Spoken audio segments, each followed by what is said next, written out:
My goal? I want a world where no one alive can remember what the word war means. I'm a World War II baby, born in 1945 to a military family. My father fought all of World War II and all of the Korean War. I only knew soldiers. I didn't really know the United States. And while my father was away in war, my mother gave me me. She gave all of her love and attention and interest to her two sons and gave me ethics. And that was the most important thing she said I should have.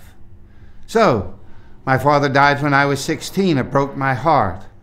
When you grow up in a military family, fathers die in wars. And I understood that. What was much more difficult is I returned to the United States in 1961 to the South, which was in a huge movement, not yet, to get rights to a large part of our population. Our black population had no rights. They couldn't use a drinking fountain or a toilet of a white person. I was put in an all-white school, naturally. Public school, where they separated the colors, and I instantly hurt. I realized my country was fake, the Constitution, the Bill of Rights was nothing, and that religion, Christianity, where was a Christian? What would Christ do? So, in the adult world was an embarrassment. And my mother gave me everything, but she did not give me revolution. So when I was 17, 3 times I was hospitalized in mental hospitals. I wanted to kill myself. I didn't want to live in a world of violence and injustice. And I was beaten up almost every day in high school, my last 2 years, because I took a stand, and people in my class would beat me up. And so I was hospitalized 3 times in mental hospitals, wanting to kill myself.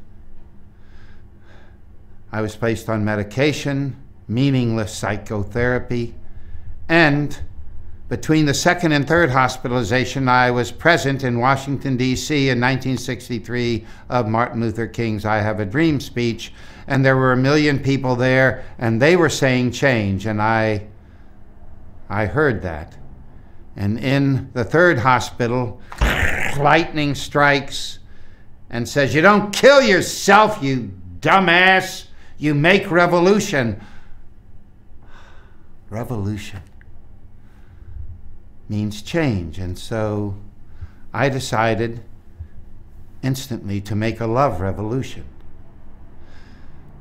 And that's when I found out my mother gave me the greatest gift I think a parent can give a child. She gave me self-esteem. And what does that mean? Is that as soon as you make a decision, you do it. You know you can do it. You say, "I can do it." That's self-esteem. And so I made 2 decisions that have shaped every second of my life now for 50 years. The first was very practical. I knew the capitalist system was going to be the destruction of humanity, that money is not God, and that we do not care for our poor. So I would be a free doctor, and now, 42 years, I have been a free doctor. The other decision was much more personal. How can I be an instrument for peace and justice in every minute, every second of my life? And that's where I decided that one choice we have is to live from our intentions, that you decide who you will be, like an architect designs a building or a composer composes a symphony. I will put this note here. So I decided that I would never have another bad day. I would be happy as a political act. And living from intention, my job was to choose in each moment how to perform that intention and notice the consequences, and if I like the result, to appreciate that as one way to address a particular moment. And as long as I paid attention, in Buddhism it's called mindfulness. You know, now, it's now, it's now. And so what is my performance for the intention I will love life? I found out very quickly that it was actually 6 intentions, and that was happy, funny, loving, cooperative, creative, and thoughtful.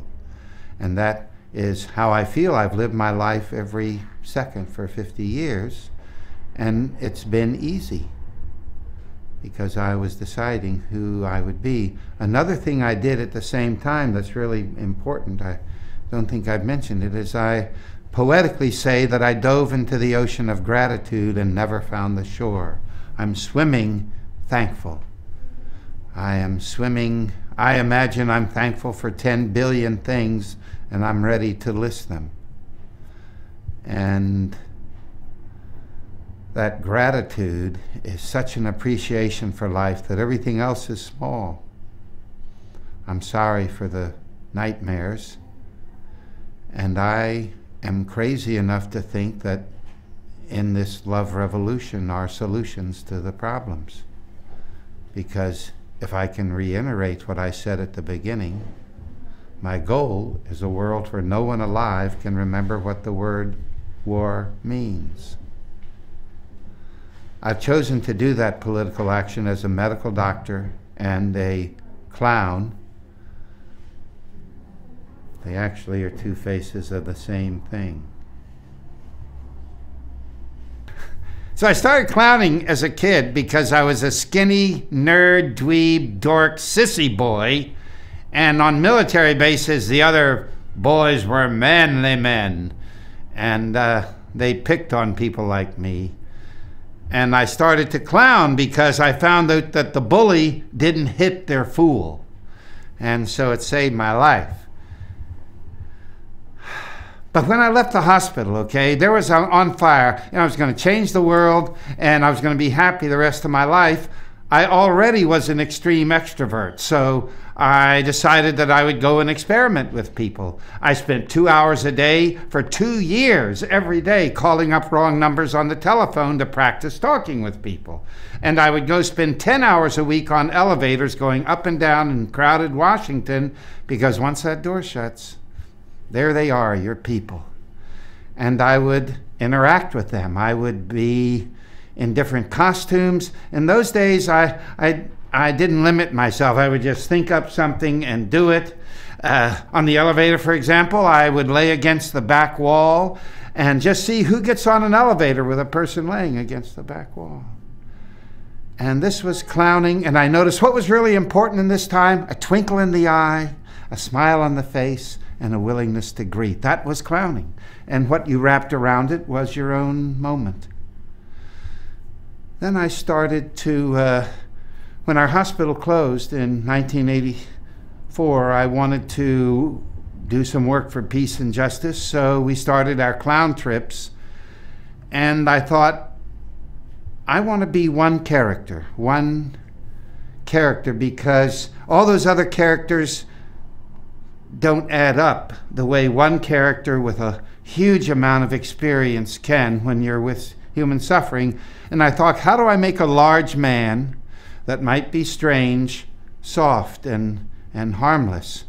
And I had already worked a number of years with adults with Down syndrome, and they were what gurus try to achieve, which is unconditional love and funny. And so my character became an adult with Down syndrome. And I want to show you what I've been doing now, really since 1985. I have clown legs, as you can see. I pull up my pants like this.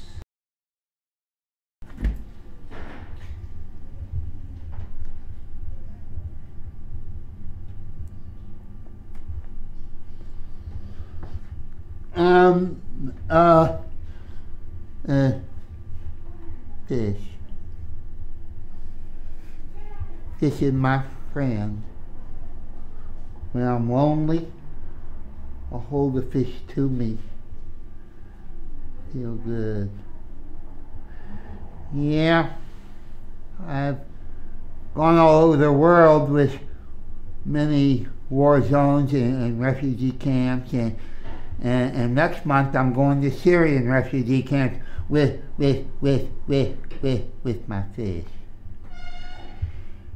And Patch, he's seen a lot of bad things, and a lot of times there's nothing you can do, but me, I can go there and love him and be goofy. Yeah. So you'll notice these are things I always have in my carry-on bag when I fly all over the world. And if my plane is delayed, then there's a lot of trouble that'll happen in the airport. So that's really what being in that hospital led me to, in deciding to be happy, was how do you be happy in the worst of human experiences? And it's easy if what you're doing is giving care. Yay.